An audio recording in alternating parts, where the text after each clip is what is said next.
Good afternoon, folks. Thanks for joining us. We're covering the UFC 264 main card. My name's Tim Wheaton. We're the MMA Sucka crew, joined by Frazer. Frazer, how's everything today? Yeah, it's good. Excited to do another breakdown. We obviously broke down the main event a few days ago. That's up on the MMA Soccer YouTube channel now, so check that out. And then we've got the rest of the card now. So Yeah, already covered the Conor McGregor, Dustin Poirier trilogy fight, so make sure to check out that fight. But the main card is quite a bit of fun. I know I was talking to you ahead of time about this card. What kind of fights on this card are you most looking forward to? I know we're going to break down each one, but if there was like a fight of the night, which one are you kind of leaning towards here? I think fight of the night, as far as entertainment is concerned, is definitely Nico Price, Michelle Pereira, because that is just going to be no words. I just think it's going to be nuts. But I think from a technical point of view, I think either Aldana, Yana Kuduskaya, or the Burns Thompson fight are going to be two standouts. I don't think the Tua Vasa Hardy fight is it's going to show an awful lot. I think it's just going to be two big boys throwing down, and then the O'Malley fight. Like we'll say, we'll get into it, but I'm a little bit disappointed with the caliber of opponent that O'Malley's been handed, as it were. Man, yeah, I'm excited to break it down as well because like we have a lot to say on it. But it's odd that Sean O'Malley. It's reasonable that because he is a fighter who's not ranked, fighting other prospects. He's a prospect fighting other prospects. However, he's a bigger star than anybody in the top 15 is. Like he clearly shows that the UFC knows how to make stars. He's the new Roger Huerta of this day and age, right? He's not fought anyone reasonable. He's not fought anyone good. Yet he's a household name in the MMA community, right? Exactly, yeah. And people, the Sugar Show and all this. He's got his podcast. He does a lot on Instagram. He's on Twitch as well. So he knows the game inside out already. Sort of tapping into the social media side of it. Then he's performing in the octagon, getting the highlight reel KOs. He needs to be pushed in the right way. But putting him up against quote unquote nobody, a newcomer to the promotion, casual fans won't have heard of.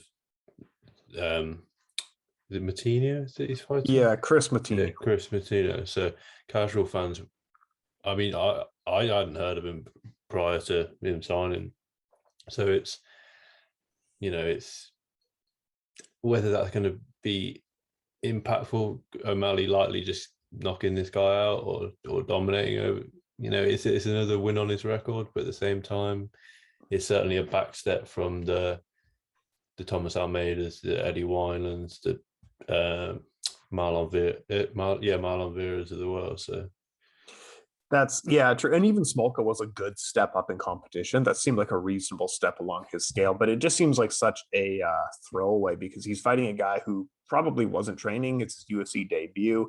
And Sean O'Malley has been training he's done a full training camp at this point. It's such a clear advantage for O'Malley. The UFC is really trying to push this kid over, and it's working for all intents and purposes, but he hasn't beaten anybody.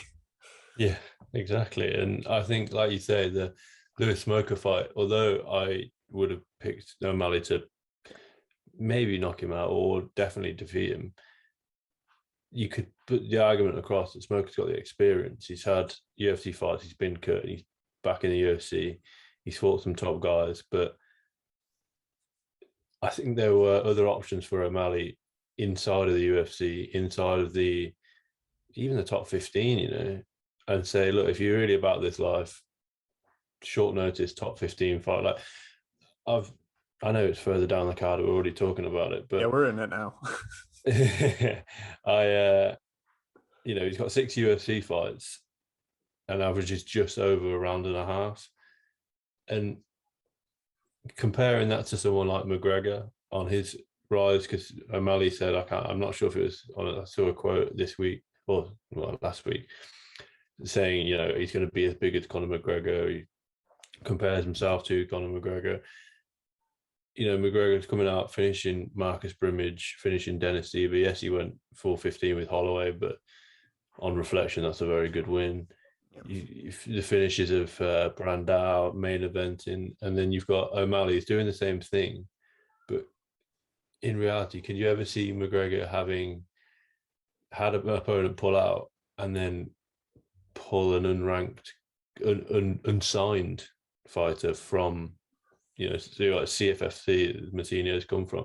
No disrespect to Matinho, he's gotten the call, and of course he's going to take it. But you had, I think we spoke last time, either I can't remember if it was on the podcast or just spoke off podcast, but he had Ricky Simone, Merab Diashvili, Ray Borg, I saw called, obviously he's been cut, but Ray Borg called him out, and I think there was someone else I can't remember off the top of my head called him out, and it's just disappointing to see. Oh, Brian Kelleher it was, but it's disappointing to see that none of these ever came to fruition. Yes, they might not have been able to make 135, but make a catch weight at 140 or fight at 145. We've seen Felder go up to fight Mike Perry at 170. Just he's not a 170, he's a 155, but he couldn't make the weight, and he stepped in on short notice to sort of save the day, as it were. So I would have preferred to see that, but like I say, all respect in the world to Chris Matinho. Chris Matinho. He's got the call. Of course, he's going to take a shot. He's got nothing to lose in this fight. Go out there. His cardio probably not 15-minute ready, like you say. He probably wasn't training. I'd say go out there and just give him hell for one round. If it works, it works. If it doesn't, the outcome's probably going to be the same. No, I completely agree with you. And I think I really like what you're saying on making a fight on short notice. That's an opportunity for you to really step up and show some new looks. Going up in weight class and fighting a guy like a Ricky Simone really would have won over fans, because now our idea of you is that you're a guy who fight anyone, anywhere, any weight class, no problem at all. Even on short notice, you're willing to go up in weight class and fight someone. Win or lose in that match, your stock rises. But instead, he's fighting some, guy who was probably a pizza driver like 5 weeks ago or something like that, right?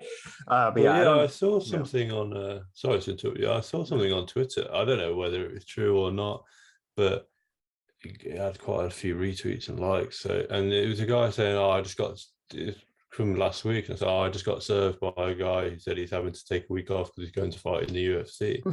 Against a guy called Sean. Whether that's true or not, but this is the kind of caliber of guy that we're talking about. That most of the people outside of the UFC and Jeff Neal inside the UFC can't sustain a good enough wage fighting, so they have to get these separate jobs. Now Sean O'Malley's in a lucky position that he's got the money behind him, he's got the training partners. Chris Matinho is going to be coming in. I don't know how big the guy is, but he's obviously going to, most of this week is going to be on making the weight and getting his cardio up as good as he can in a week's time or 10 days, however long it was since he signed. So it's, it's one of those where, like I say, I think the UFC could have done better, but it's what they've got to work with in the COVID situation and everything as well. 10 days notice, but like we've been saying, a win over Ricky Simone, hypothetically speaking, definitely rises, probably puts O'Malley back in, because I remember him being ranked in the top 15 previously, probably puts him back in the top 15, if not, really knocking on the door of that top 15. Because I regard Simone and Lewis Smoker probably in the same category of fringe top 15 guys, fair few fights, quite a well-renowned name as well, each of them. So, but it is what it is with Matinho. But what I did see as well is he's 9-4, and lost 4 fights. Obviously, lost 4 fights, 2 by knockout, 2 by sub. So when he loses convincingly, and I can feel another almost highlight reel walk-off KO from O'Malley. Yeah, I can't see it any other way. I agree with you. I completely co-sign. I don't think there's anything much we need to say on that. We're in the Sugar Sean show at this point, right? This is it. So looking at the co-main event, though, we got 2 top 5 ranked welterweights with title aspirations. This is a really fun fight. Stephen Thompson, ranked at 4th, versus Gilbert Burns, ranked at 2nd. Thompson is on a, I think, 2-fight win streak right now. Gilbert Burns is just coming off the TKO loss to Kamaru Usman earlier this year. Thompson, if you don't know, he's a karate striker, likes to control distance using lead leg attacks, using his lead leg, control the fight, control the distance. He has really efficient output. So, He doesn't land a huge amount of strikes, but every strike he lands really does make a difference. Great takedown defense because of his distance control. He'll have a height and reach advantage coming into this fight. Burns is Brazilian Jiu-Jitsu world champion. For the last couple of years, he hasn't fought like one. He just likes to throw down. He wants to box with guys. Really good leg kicks. Now, in most of the time, if there's a Muay Thai versus karate matchup, I'm always going to pick the Muay Thai guy, like because they kind of do the right things. Like we're talking about a Shogun versus Lyoto Machida, you can just outpoint him. This isn't exactly that, and I wanted to fit like this fight, a square fight, into a square hole, and it just doesn't quite work because Gilbert Burns isn't quite that kind of striker. It's a weird, complex fight that I kept going back and forth, and I'm watching tape on both guys. It's very tough to pick. I was originally picking one gentleman, and then I would switch to the other and switch back again. So help me out here. Like, what's going on with Gilbert Burns versus Stephen Thompson? What do you see in this fight? Yeah, I'm very much with you as far as you want it you want it for ease maybe to be a Tyrone Woodley who's got the power in his hands, but he's got the wrestling defense. He doesn't really use the defensive wrestling against Damian Maia. Damian Maia is going to look to clinch, get you down to the ground. He's jiu-jitsu 100%. And that's what he's always been like, and that's what he always will be like. He's never going to be like Burns, solid on the ground, but prefers it in the stand-up. Maia's always going to try and get it down to the ground. Now, with Burns, he almost uses jiu-jitsu to fall back on. And, you know, he's got the big knockouts of Maia himself, and he's got the knockout power, and he's almost falling in love with that a little bit. Maybe like Kamaru Usman. You know, we didn't see any wrestling really in their fight. I can't remember when it was. It was a good few months ago now, because obviously Masvidal's had the fight with Usman's had the fight with Masvidal since. But the only wrestling we did see is when Burns clipped Usman and almost sort of rushed in to try and crowd the space. Now, I don't think Thompson will allow him to do the sort of bull rushing, getting him on. Thompson will, like you say, maybe just try to outpoint him, get in, get out. He's got the longer reach, like you say. Thompson's never making lightweight like Burns used to. And I think the side kick is going to be a real big factor, because we know Thompson's side kick is elite, and it doesn't always have the most power, but just the way he times it against Masvidal, when he just side kick to the chest, drop Masvidal with it. I think he also used it really effectively against Vicente Luque, when he was just sort of keeping him just on the end of his side kick, never putting himself in too much. In both of those fights, I can't remember any time that you'd think, oh, Thompson's in trouble here, or he's backed up against the fence. And I think he needs to be the counter striker in this one, because Burns will be coming out off the loss to Usman and be looking to put on a statement, put himself right back in. If he knocks Wonderboy out, he's right back in the title picture. But when Wonderboy becomes the aggressor, I think that's sometimes where we see him not quite perform as well. When he was the aggressor against Woodley in the second fight, it's Woodley style, or was back then, back up against a cage, time it, hit the big right, overhand right. He's got the wrestling to fall back on. When he did it against Pettis, obviously Pettis, crazy Superman punch off the fence. That fight to me never made sense anyway as a main event, but it is what it is. But it was and it, like I say, it didn't make sense to me as a main event. We got a highlight reel KO. That I feel was because Thompson was on the front foot, and it was almost forcing it. It was right at the end of the round, from what I remember. I think he dominated the first round, and he almost became a little bit overconfident. With Thompson, he's got the style that,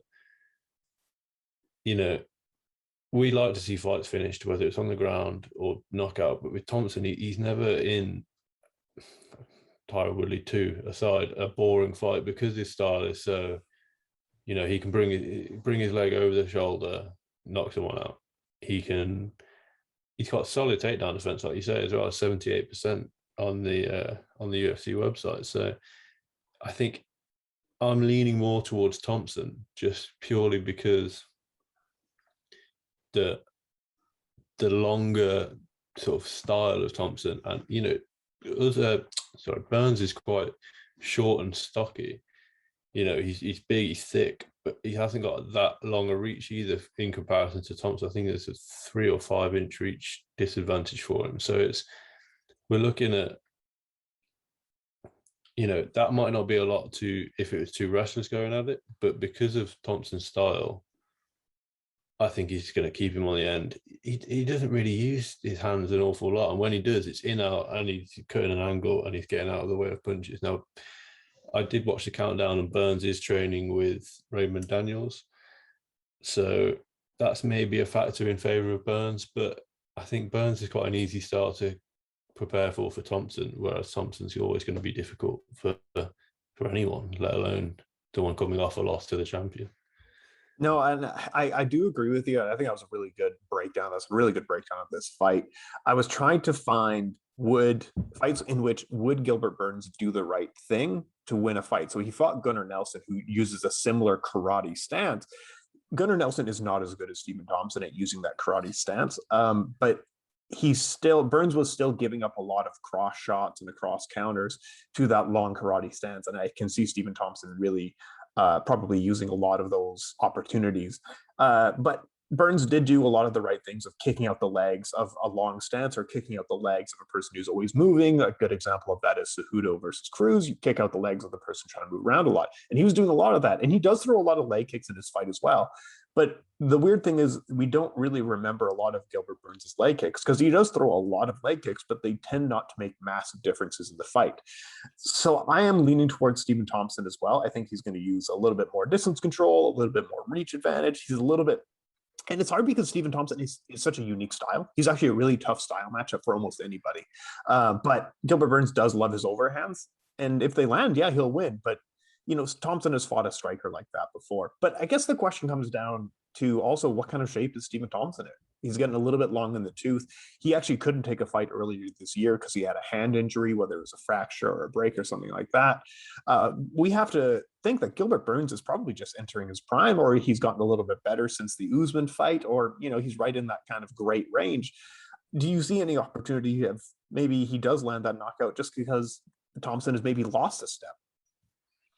Yeah, I think obviously with the style of Thompson, it requires him to be, you know, it's fast twitch muscle fibers. He's in out. It's a lot of reaction. You see, he's one of these that can be on the balls of his feet for 20. Well, I mean, this is only a 3-rounder, but he can be on the balls of his feet for 25 minutes. Hit and don't get hit. You know, he absolutely dominated Jorge Masvidal when they fought in New York 4 or 5 years ago, whenever it was. Mm-hmm. Whether he's going to be that, you know, and Vicente Luque, I feel obviously having trained with Burns, they're going to have a fairly similar style. Luque had no answers for Thompson. Thompson absolutely dominated him. But like you say, because he's a little bit older, you know, I think it's his last opportunity for a run at the title. If he wins this, he's banging the title picture. Maybe a fight against the Leon Edwards in the interim of Usman Colby.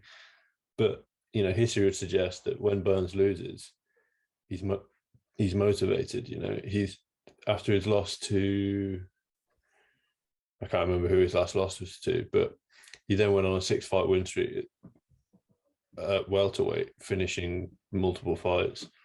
Lost to Dan Hooker. Hooker, yeah, I did think it was, but it seemed like even then that seemed ages ago because he was a loss at lightweight. It's like the Dustin Poirier, you know, losing the weight category he probably shouldn't be in, moves into the weight category he should be in, goes on a tear.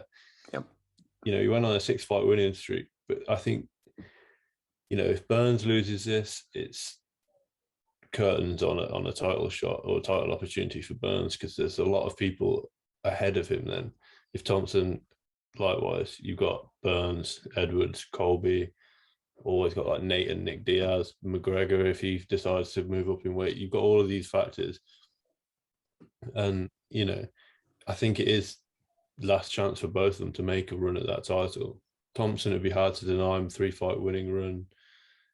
I don't see him finishing Burns, but it'll be 3 decisions in a row, I think, for Thompson. So, because obviously he had the Jeff Neal fight that we haven't really spoke about, but that was Jeff Neal was on a tear before he obviously lost to Thompson and Magny. He was, you know, knocking out Mike Perry, and I think, it proves that Thompson still is for sure got what it takes to, because I think, he hasn't trained as a mixed martial artist. He is a karate specialist who now fights in mixed martial arts. He could probably do that for 15 minutes. Whether he can avoid the big overhand right of Burns, overhand left of Burns. He's southpaw, isn't he? So, that's correct. It's whether I think it's just. I think maybe we'll even see on Friday how the weight cuts treated Stephen Thompson, because if he looks really drawn out, luckily for him it'll only be a 15-minute, but I think that'll allude to his sort of physical state a little bit more. Yeah, maybe I'm being a little bit cruel of saying that Stephen Thompson's old, because he isn't on a 2-fight win streak right now. And in those 2 fights, he doubled the amount of significant strikes of his opponent. He was completely outclassing his last 2 opponents. So we have to assume maybe that maybe he's getting old, but what we've seen in the last 2 fights, he doesn't look old at all. Now, let's say you are Sean Shelby. You are the matchmaker here. You got Leon Edwards coming off of a fairly big win. You got Colby Covington floating in the abyss. And then you have the winner of this fight, Gilbert Burns versus Stephen Thompson. What's your ideal welterweight matchmaking? What would you do in that position? So, like I say, I'm probably leaning towards Thompson winning this one. So I'm leaning towards then. I think even before the Diaz fight, before the Bilal Muhammad fight, Edwards deserved a title shot. With Colby, there's just that needle between him and Usman. And I think that fight, I think we've written about it on the site. Someone's written about it on the site. Dana wants that fight. And that's the fight that obviously Colby wants. And it's probably the fight that Usman doesn't want, because there's easier fights for him out there. I think Colby's probably a hard fight for him.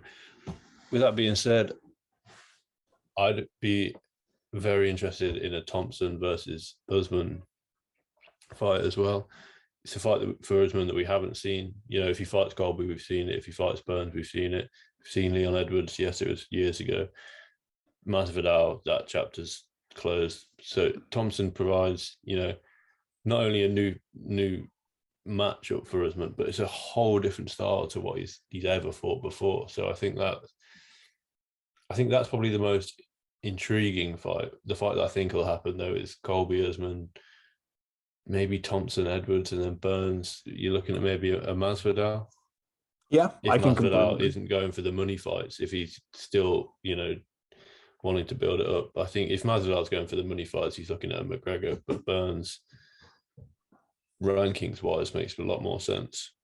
Yeah, if I was a Jorge Masvidal and you asked, do I want to fight Conor or like a prime Gilbert Burns, I'm going to take the money fight against the guy who used to fight at featherweight. Yeah, of course. Exactly, yeah. Man, we're going to get comments on that one. So,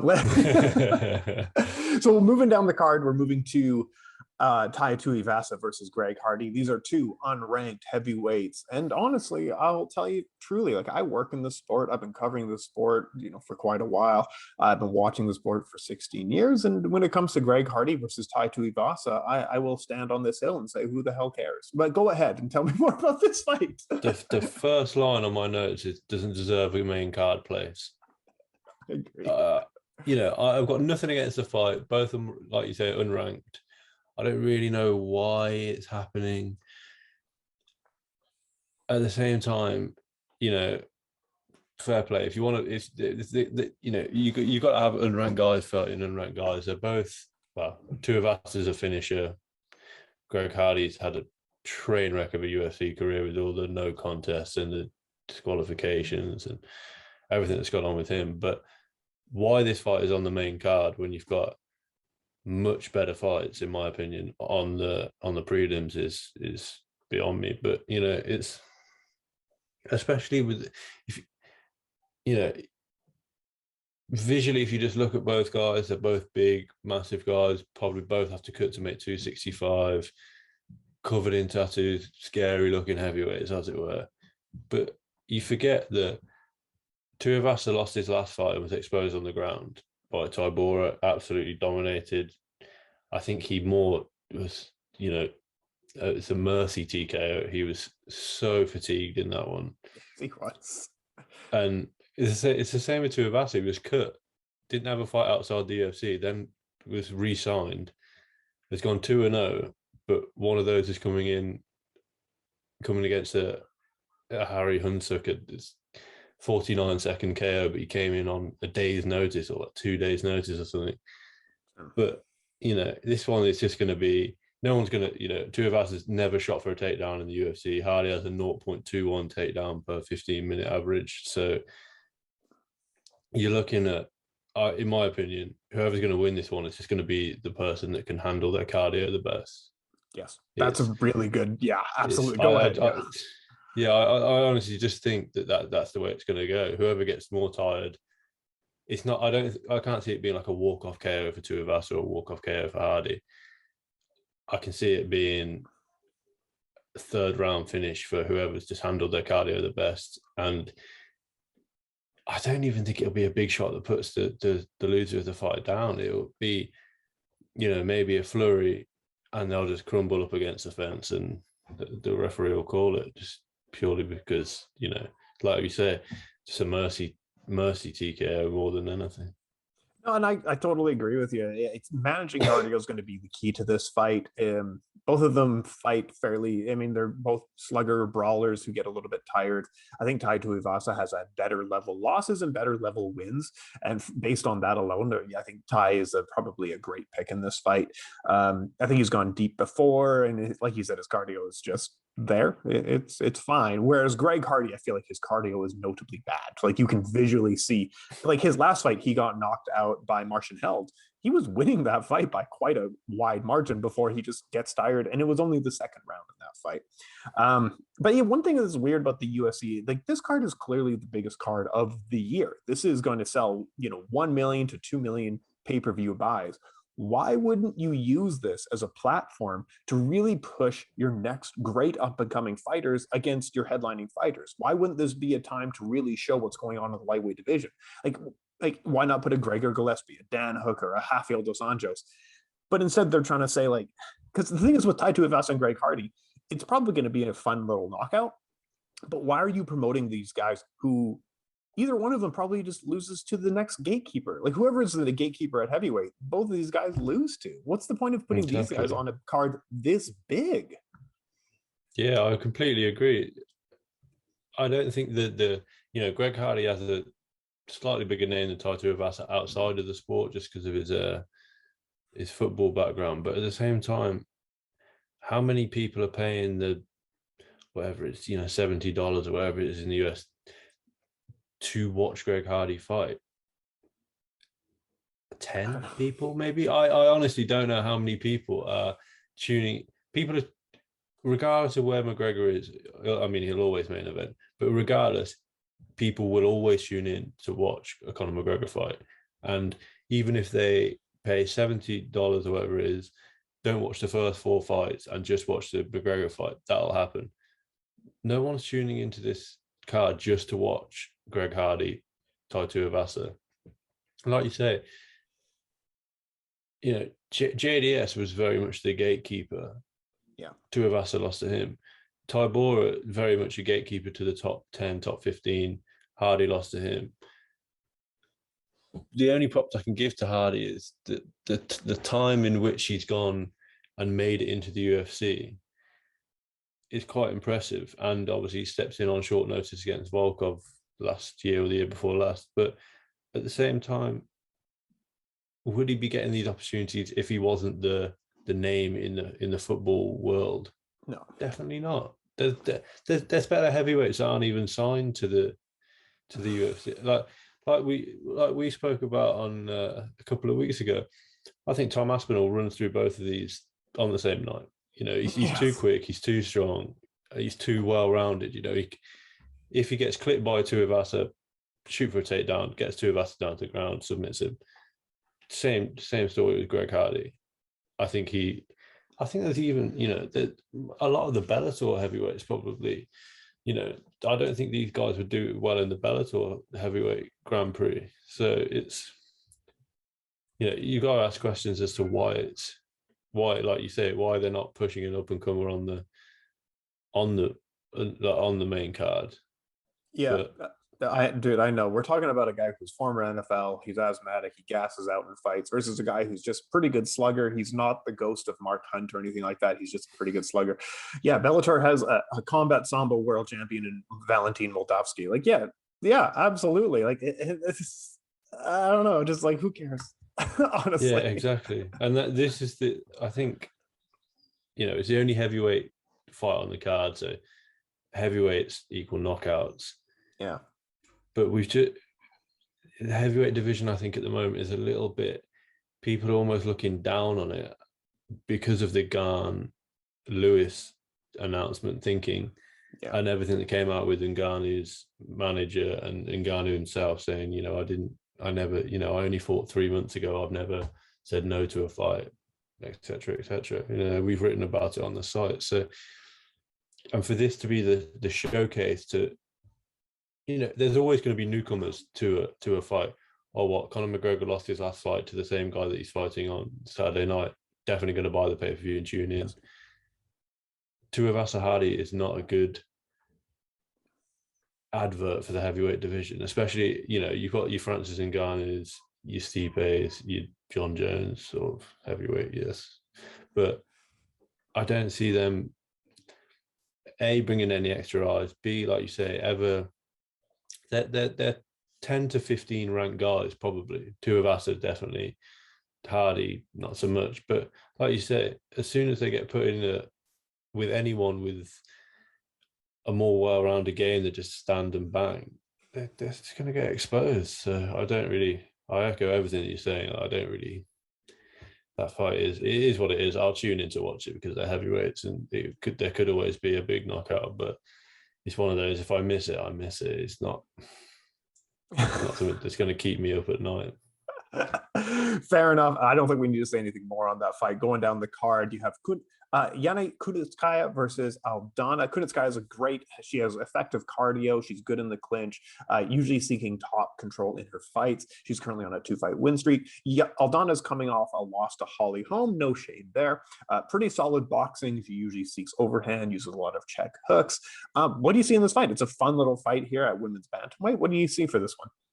So this is a fight to me that makes sense. The top 10, top 5 girls. Aldana, I think she would have beat home, probably would have got the next title shot. Yeah. Kuduskaya came in on the debut against Chris Cyborg at 145, then dropped down to a natural weight at 135, doing really well. Ran into a in-form Aspen Ladd. At that point, Aspen Ladd was on a tear. It is what it is. I think she was very much winning that fight over the first 2 rounds. I think she got finished in the final round, but her last performance against Ketlin Vieira was really good. I thought it was just classic Kuduskaya, grinding out a victory. She knows MMA. She knows what to do to get the victory. When she fought, I think she fought Lena Landsberg. I can't remember who it was that she fought, but her nose was broken, her face was a bloody mess. Still got her hand raised, so she's gritty, she's determined. I think she could cause a lot of people problems. The Holly Holmes of this world. With she's got a lot of experience as well. We haven't seen a knockout power so much in the UFC. When she was fighting in Invicta, she got a lot of finishes. So she's obviously got. I haven't gone back and watched those fights. I doubt that they're big one-punch knockouts, but she knows what to do to get the finish. And, you often see a lot of people like sort of looking up to the referee saying, like they're not answering shots. I can't see her doing that. I can just see her hammering away until the ref pulls her off. So, and with Aldana as well, she was on a tear. That knockout at Ketlin Vieira is one of the biggest female knockouts, along with, Jessica Andrade and Karolina Kovacevic that I've ever seen. That is perfectly timed, in the pocket, on the counter, massive hook. I think that was when Vieira was undefeated. So to do that to an undefeated fighter is certainly impressive. I think this one's going to be. I'm really excited for this one. Yeah, packing power at this weight class makes a massive difference because it's such a rarity, right? No, this is like you said, this is a really well-made match. This is clearly one of them is on the brink of a top three, maybe even a title shot at women's bantamweight. It's a great fight. It sounds like I think Irene Aldana, I think it does actually have better hands, better striking. I think she's going to be a little bit bigger coming into this fight as well. I was trying to imagine, could she apply that cyborg, the cyborg Santos strategy of fighting Yana Kunitskaya of just put a lot of pressure on her and land overhands, but have to keep in mind of how much bigger Cyborg was in that fight and how much how good Cyborg is, of course. Now, I could see that happening. Statistically speaking, I think what's more likely, and it sounds like based on your analysis, you probably agree with this, Yana Kunitskaya has a better style to win in mixed martial arts in that she kind of uses that top position, ground and pound style that you see like Matt Hughes and Habib Nurmagomedov really work towards. And I think based on that, if you're a pretty good boxer with pretty good hands, you'll probably usually get beat by the person who's pretty good at wrestling. But what would be your official pick here? What do you see? How do you see the fight playing out? Yeah, I think this is one of the more difficult ones on the card to pick.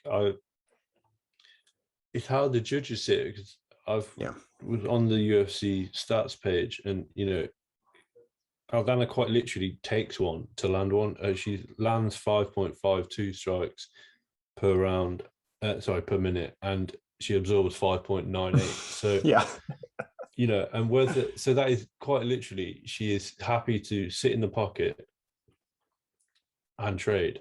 And like we saw against Caitlin Vieira, it works for her. Like we saw against Holly Holm, it doesn't always work for her. Now Kunitskaya has, I think, more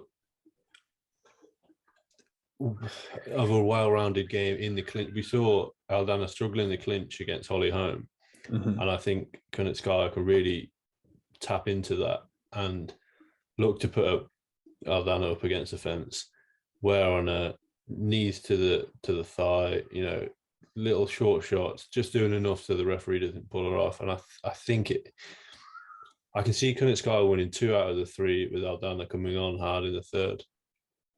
No, and I do agree with you. I would pick Yana Kunitskaya as well, but it's a very fun fight and it's a really interesting fight. Like Irene Aldana has an 84% takedown defense, which is probably going to be a factor in this fight. But I agree with you. I think Yana Kunitskaya is probably going to make a really interesting future at women's bantamweight. Anything else that we missed on this fight that you want to talk about?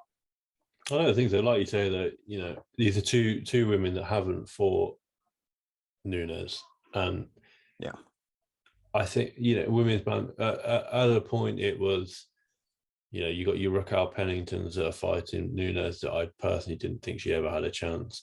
Holly Holm has obviously fought, I did think had a chance, but it was sort of exposed as to how good Nunes actually is, to knock her out in such a manner. I think these two women offer, especially Aldana, offer something different. She's got solid boxing, which is also what Nunes has. Yes, Nunes holds a power advantage, but we've seen Aldana's power against Caitlin Vieira. So I think, Nunes might need to be a little bit more switched on against someone like Aldana due to the threat of her, nothing saying that Nunes can't be knocked out. She's taken big shots before, yes, but, only takes one at any weight class, really, as we saw in the Caitlin Vieira fight and Aldana. So I think, it's like I say, I think it's one of the most well-matched fights on the card as far as skill for skill, as well as what's next for each fighter. Yeah, I completely agree with you. It's a really exciting fight. It's going to be one to look forward to on that one. Sean O'Malley versus Chris Moutinho. We did break down already. And nothing else to add, I assume? No, not at all. I just fair play to Moutinho, but I'm just disappointed in the fact that we could have maybe been seeing you getting hyped up for a Ricky Simone versus Sean O'Malley, that we could have broken down skill for skill. Yep. But hopefully, now Simone said that he's interested in the fight. Hopefully, that's the next fight for both men. Yeah, Simone's a banger. He's always an exciting fighter, and he kind of brings out, kind of shows the best of fighters, even when he loses. So it would have been a fun fight to have. But yeah, we'll see what happens in the future. Carlos Condit versus Max Griffin. I don't know who at the UFC, why they hate Carlos Condit. He's a little bit to say he's getting on in years is a bit of an understatement here, where he's been around forever. Yes, he was an interim champion. He had close fights with Nick Diaz and George St. Pierre. He's on a 2-fight win streak, and neither of them were overly amazing. He went to war with guys like Robbie Lawler and Hendricks in their prime. Max Griffin is an extremely aggressive striker. He's a come forward guy. He's a power striker. Not great on striking defense, but he is very good and strong on striking offense. Always looking for the finish. He's quite quick. Carlos Condit is 2 wins and 5 losses in his last 7 fights. I mean, I don't know what to say on this fight that isn't going to make it sound like we're going to see an old man get beat up. Like, how do you see this fight going? Yeah, I think I echo everything you say. I'm not sure whether his experience will play a factor in. I think, you know, like you say, he's 2 and 5 in his last 7, but there's 2 wins have come over. Court McGee, who's in the same sort of category as Condit, I feel, and Matt Brown, who retired and came back. And, you know, you're going up against Max Griffin, who's got one of the knockouts of the year last time out against Son Kanan. So I don't really know what this does. For Griffin, you get the win over Carlos Condit, and you know you've got that. But for anyone who ever then looks into Griffin, when did you fight Carlos Condit? Oh, what, he was on the back of almost 5 losses in a row. He'd taken all this time out to come back. He's fought twice unconvincingly in both. Condit's, he's long, he's rangy, he's unorthodox, he's sort of like, he's all awkward almost. We saw it against, Robbie Lawler. He can hit you with a flying knee, a spinning elbow, but he doesn't look. If you compare a spinning back fist from Carlos Condit and Valentina Shevchenko is looking at the opponent, spinning elbow or spinning back fist, and she's still looking at the opponent. Condit sort of spins, it almost like this, and takes a couple of steps to the side. He's almost like a bit punch drunk, it looks like. But no disrespect, I think he's one of the most exciting fighters, and I'll always tune in for a Carlos Condit fight. But I don't see what this win does. What is Carlos Condit's aim? Is he aiming to get back in the top 15? Win over Max Griffin doesn't really do that, I don't feel. Max Griffin, he's enjoying the longest run of his UFC career. So he's only on a 2-fight winning run. And, he's looking to make it 3 against Condit. So I think, it's a strange one for me. Like you say, I'm not sure what the matchmakers are really thinking with it. Yeah, and it's hard to piece together what kind of Carlos Condit we're talking about. To me, Carlos Condit is a WEC champion, and that's the Carlos Condit I picture in my head. And that guy probably wins this fight. That's not Carlos Condit of today. And like you said, he does throw kicks and his spinning back elbows. It's really hard to explain of like how it just looks unorthodox, because it's clearly technical, but it's like he is putting all the weight on the tendon part of his joints and not throwing them through the muscle kind of thing, of like where his knees kind of go up. And that's why he lands like really interesting head kicks, like he landed on George St. Pierre and people like that. They kind of come at a weird angle. But I think because of that, he's worn his body down quite a bit, and mixed martial arts will do that to you. But he's in a no. Both of these guys are a little bit of a no-win situation. That sounds weird, but beating Max Griffin doesn't really do anything for your career. Beating Carlos Condit today definitely doesn't do anything for your career. And losing to that person as well, losing to the other guy, definitely doesn't help either of these guys. It's not like we're seeing 2 old dogs fighting in retirement. It's not like we're seeing 2, young guys up and coming. We're seeing 2 guys at totally different places in their career who don't benefit from a win and definitely don't benefit from a loss here. It's an odd fight, but I do see Max Griffin definitely taking this fight, and I think we're going to feel sad after he beats up Carlos Condit for a few rounds.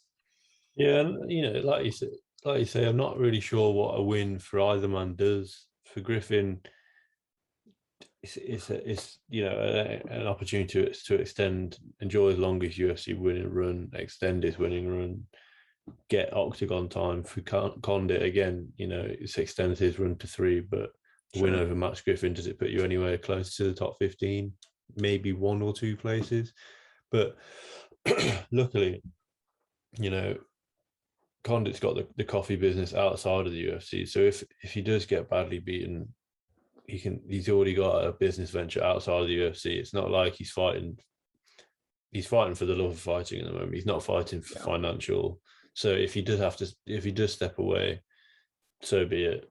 But I almost hope that Condit gets a decision and then leaves his gloves in the octagon and that's Condit, because we're going to be carrying on giving him these fights until he does get, either an up and comer or gets put in there with a top 15 guy and just gets exposed to be what he is the WEC champion. Well, the WEC's, what years, like how I can't remember what year it was that he won the WEC championship, but Yeah. that was then, and this is now. Do you know what I mean? So yeah, and like to put it into context of like the WEC champions were amongst Carlos Condit were like Brian Stan and Uriah Faber, and like these guys aren't even around anymore. And Carlos Condit is still here taking knock. Wait, but enlighten me here. I don't know anything about the coffee business. What's going on with this? I actually know nothing about this. What's this story? I don't know an awful lot about it, but I know that he does have his own sort of brand of coffee based out of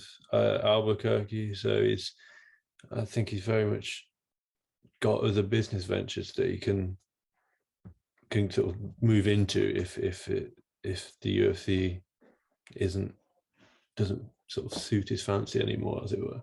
Oh, good for him. Well, I'm glad he's got something outside of this.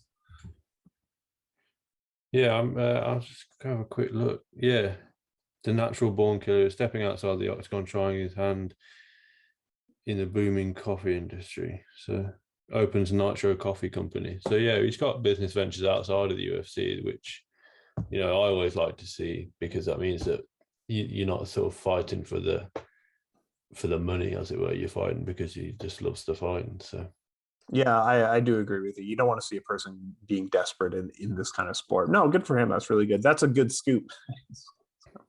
Coffee joke. No, yeah, very nice, very nice.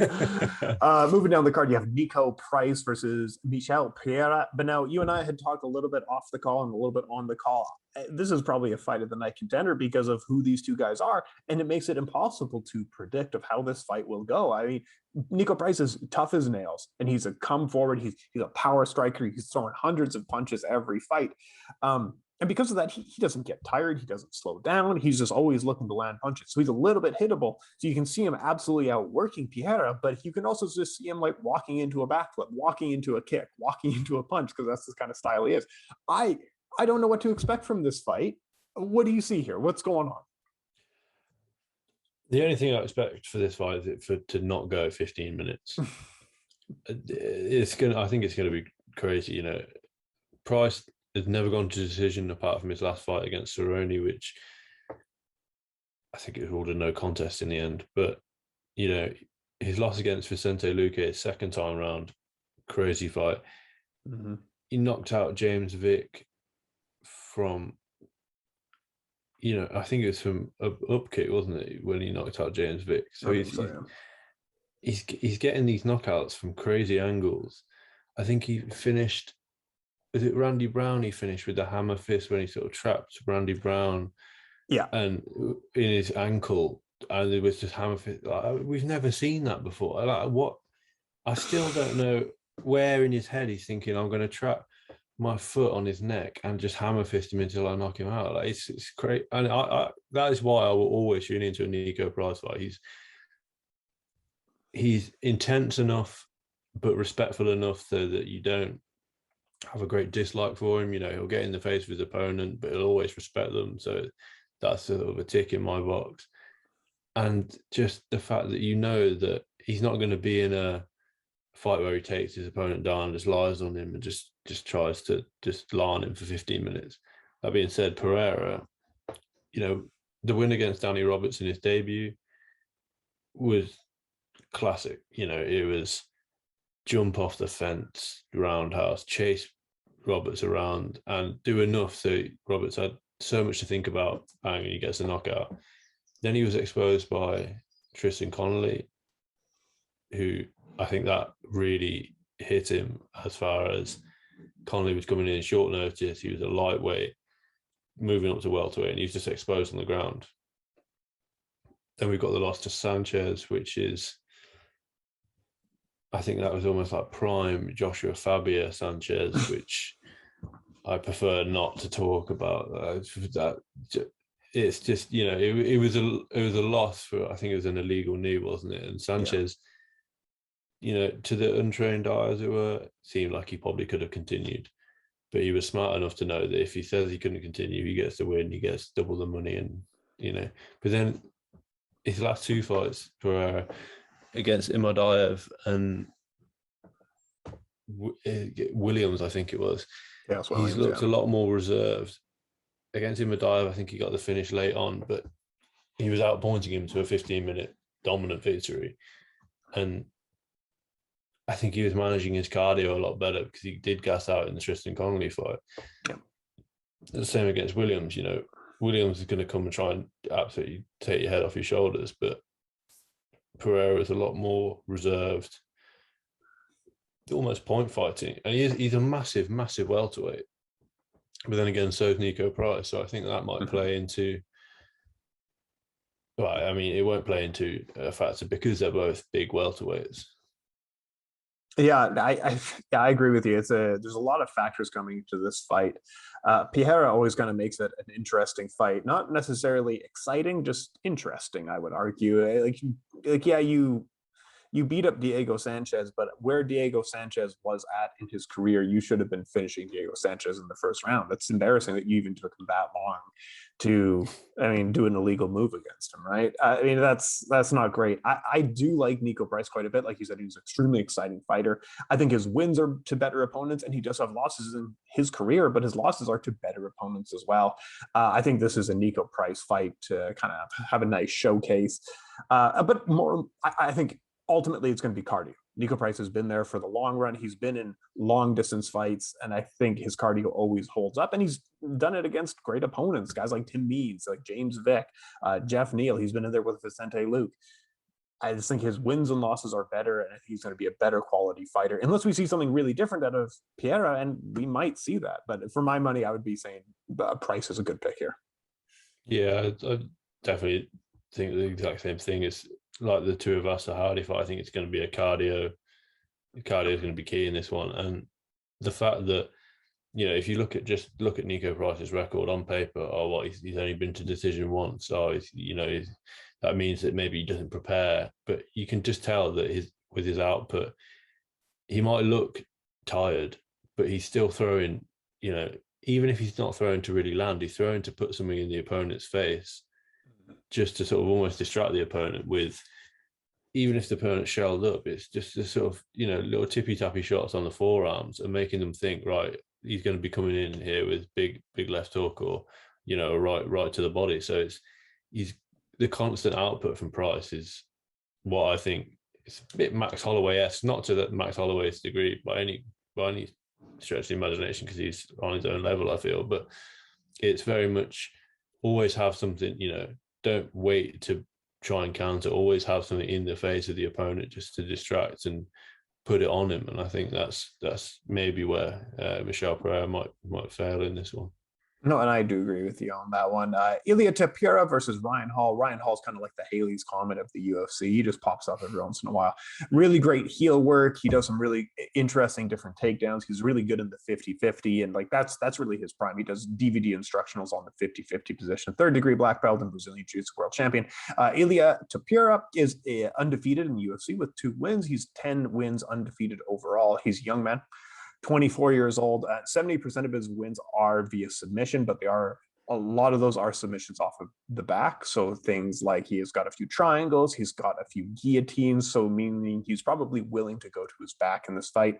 I think personally this fight plays pretty well for Ryan Hall here, but there's no shame in losing if you're a young guy at 24, losing to Ryan Hall via submission, right? But what do you think here? I think, yeah, like you say, Tapiara's got victories via submission, so I don't think he's going to be too worried to go to the ground. But I think with Hall, you have to be worried about going to the ground. Like, he's elite when it comes to jiu-jitsu and to the ground game, and he's got the perfect. He knows how to get it to the ground. The heel hook of BJ Penn is honestly one of the best setups I've ever seen. Is the couple of low leg kick, calf kicks. So, and then I think he lands one and almost the second that he lands it, knowing that BJ's either going to check it or obviously lift his leg up to put it straight back down. The second he throws it, he's already going in to try and take the back of the calf. And it's just, he's got a style that he knows what he wants to do and he knows how to do it, and it works. Can it be a bit frustrating sometimes, like we saw against Graham Maynard? Like every time there was even a slight clinch, he tried to pull guard, or you take a jab and sort of almost fall back all the way to his back. And it's a little, sometimes it is a bit frustrating, but he almost lures you into that false sense of, he's not going to strike with me at all. He's going to just look to get me to the ground, and then lands a high kick on Graham Maynard. And it's that style. I think, is he ever going to be a UFC champion?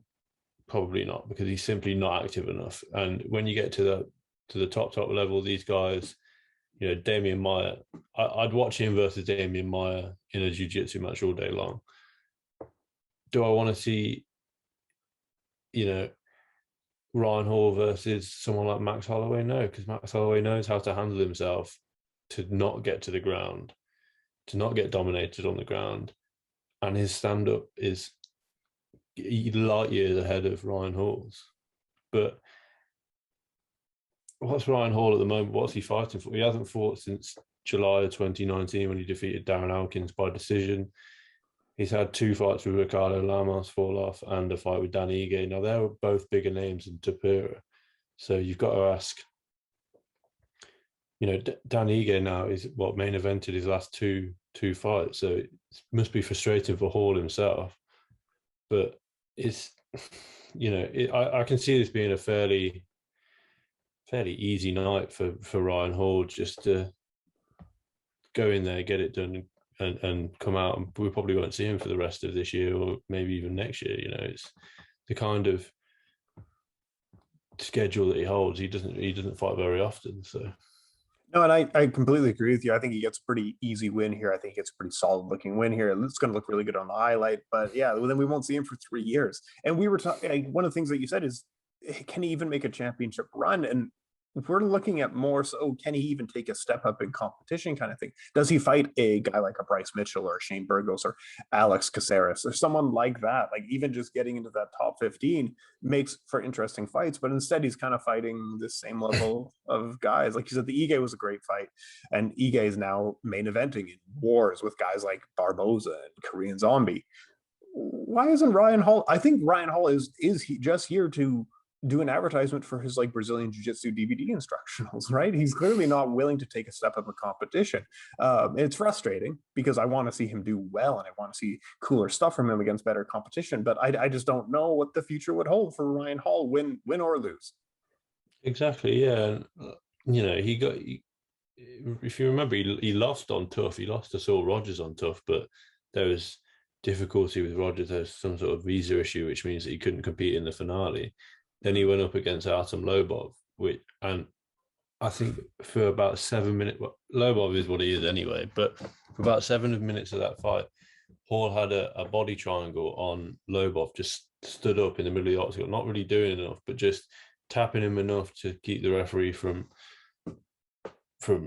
obviously breaking up his position. He then goes on to fight Gray Maynard. I don't want to say has been, but that's pretty much what, he's had the wars with Frankie McGregor. Frankie McGregor. It's a McGregor fight week, can't you? He's had the wars with Frankie Edgar, but he's not where he used to be. Yeah. He then has the BJ Penn when BJ Penn never should have been fighting. He had the knockout loss to Yair Rodriguez. He had the heel hook finish to, obviously, now Ryan Hall. And then he takes maybe a slight step up in competition to fight Darren Elkins.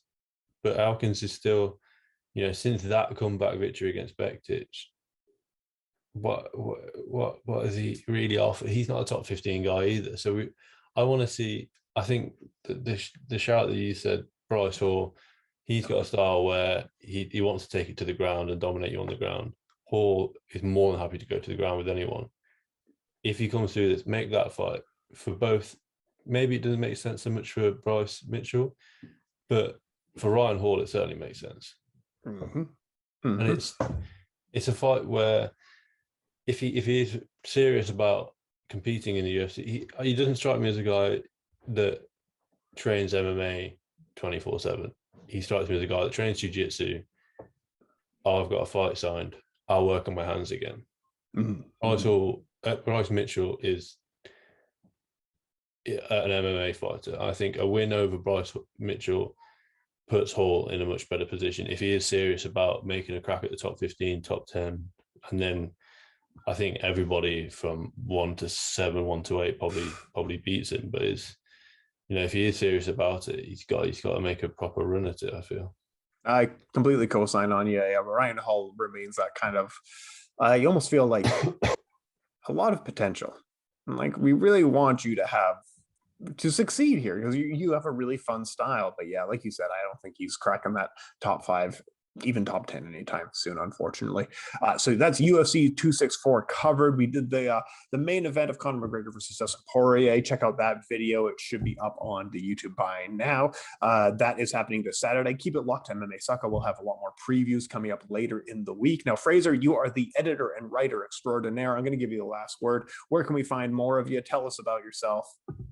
Yeah, I'm all over the MMA Sucka website. I will be this week as well, obviously, with it being such a big McGregor fight week. We've got tons of content. We've got previews for every main card fight. We've got staff picks are always a good laugh. We've got the results. We'll have breakdowns from the fights. I'm sure me and Tim will jump on next week with a couple of breakdowns from the fights from this weekend. And we'll look to give you plenty of UFC 264 content. Beautiful. Cheers, everybody. Thanks for watching. Thank you very much.